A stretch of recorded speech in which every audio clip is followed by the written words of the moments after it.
રૂપિયા કમાવા માટે આજકાલ ગુનેગારો અવનવા પેંતરા અજમાવી રહ્યા છે ને તેમાં પણ હવે હની ટ્રેપિંગ કરવું અને સાયબર ફ્રોડનો કોઈને શિકાર બનાવવો એ તો જાણે સરળ વાત બની ગઈ છે.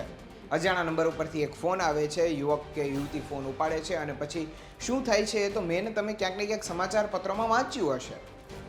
રાજકોટની અંદર પણ આજે એક એવી જ ઘટના બની છે, પરંતુ આ કોઈ 20-30 વર્ષનો યુવાનની વાત નથી, પરંતુ 50 વર્ષના એક મજૂરની વાત છે કે જેની સાથે આવા પ્રકારની એક ઘટના બને છે.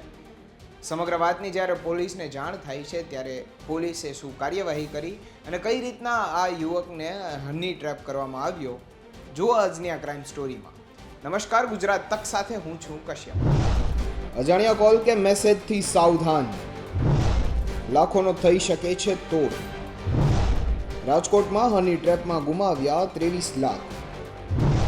રાજકોટમાં અજાણ્યા ફોન નંબર પરથી ફોન કરીને મિત્રતા કેળવીને હની ટ્રેપ કરીને રૂપિયા પડાવતી gang Rajkot rural crime branch દ્વારા ઝડપી પાડવામાં આવી છે.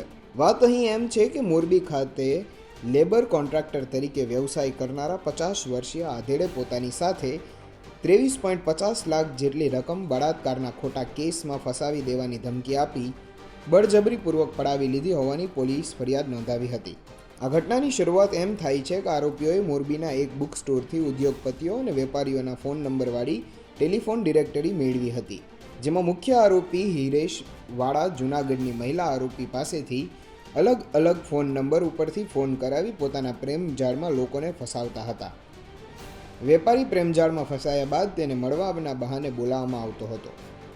આ ઘટનામાં એક આધેડ વયના પુરુષને અજાણ્યા નંબર પરથી મહિલા દ્વારા ફોન કરવામાં આવ્યો. ત્યારબાદ રોંગ નંબર હોવાનું નાટક કરી ફોન મૂકી દીધો હતો. મહિલાએ ફરી ફોન કરી મિત્રતા કેળવીને ખોડલધામ ખાતે મળવા બોલાવ્યો હતો. ત્યાંથી ભોગ બનનાર આધેડની ગાડીમાં તે અવાવરૂ જગ્યાએ લઈ જવામાં આવે છે, જે બાદ મહિલા ગાડીમાં પોતાના કપડાં ઉતારવા લાગે છે અને આધેડને પોતાના શરીરની ઝાડમાં ફસાવે છે. આટલી વારમાં મહિલા 4 જેટલા મળતિયાઓ આવી જાય છે અને બ્લેકમેલનો અસલી ખેલ શરૂ થાય છે. ત્યારબાદ તે બળાત્કારના ખોટા કેસમાં ફસાવાની ધમકી આપી તેની પાસેથી 35 લાખ રૂપિયાની માંગ કરે છે. આધેડ પોતાની આબરૂના ડરના કારણે તે એમ કહે છે કે તે 23 લાખ જેટલી રકમ આ ગેંગને આપી શકે એમ છે.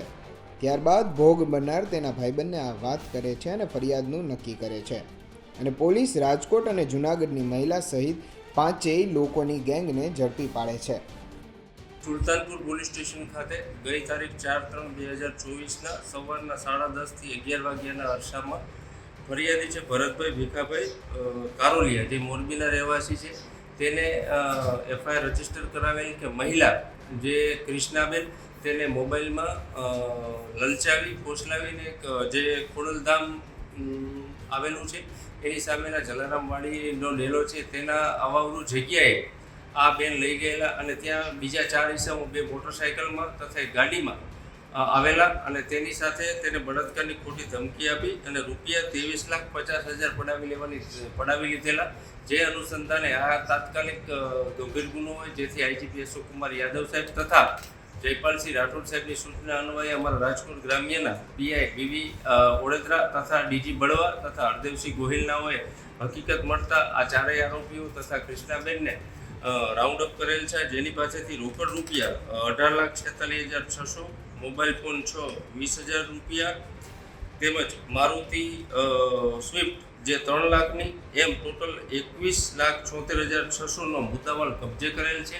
તેમજ આ બાબતે તેઓની ઓળખ પરેડ પણ કરવામાં આવશે. આમ ટૂંકા ગાળામાં રાજકોટ ગ્રામ્ય એલસીબીએ આ તમામ આરોપીને પકડી પાડેલ છે.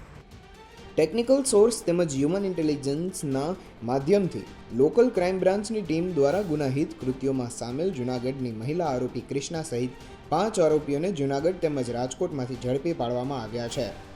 પોલીસે હરેશ સાથે ડ્રાઇવિંગના વ્યવસાયમાં સંકળાયેલા અન્ય 2 લોકોની ધરપકડ કરી તમામ આરોપીઓને સુલતાનપુર પોલીસ સ્ટેશનમાં સોંપવામાં આવ્યો છે. સાથે જ પોલીસે આરોપીઓ પાસેથી 21.67 લાખનો મુદ્દામાલ પણ કબજે કર્યો છે. પૂછપરછ કરતા હરેશ તેના પાર્ટનર સાથે આવેલા પૈસા રાખી લેતો હતો અને ટીમને એવું કહેતો હતો કે માત્ર 8 થી 9 લાખ રૂપિયા આવ્યા છે, જે સમાન ભાગમાં વેચી અને આપવામાં આવશે.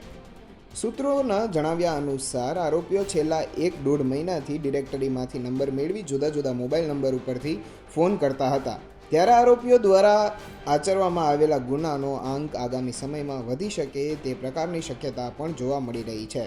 ત્યારે પોલીસ દ્વારા અપીલ કરવામાં આવે છે કે આ ટોળકીએ કોઈને શિકાર બનાવ્યા હોય તો તરત જ સુલતાનપુર પોલીસ સ્ટેશનમાં સંપર્ક કરે. રાજકોટથી રોનક મજીઠિયાનો અહેવાલ, ગુજરાત તક.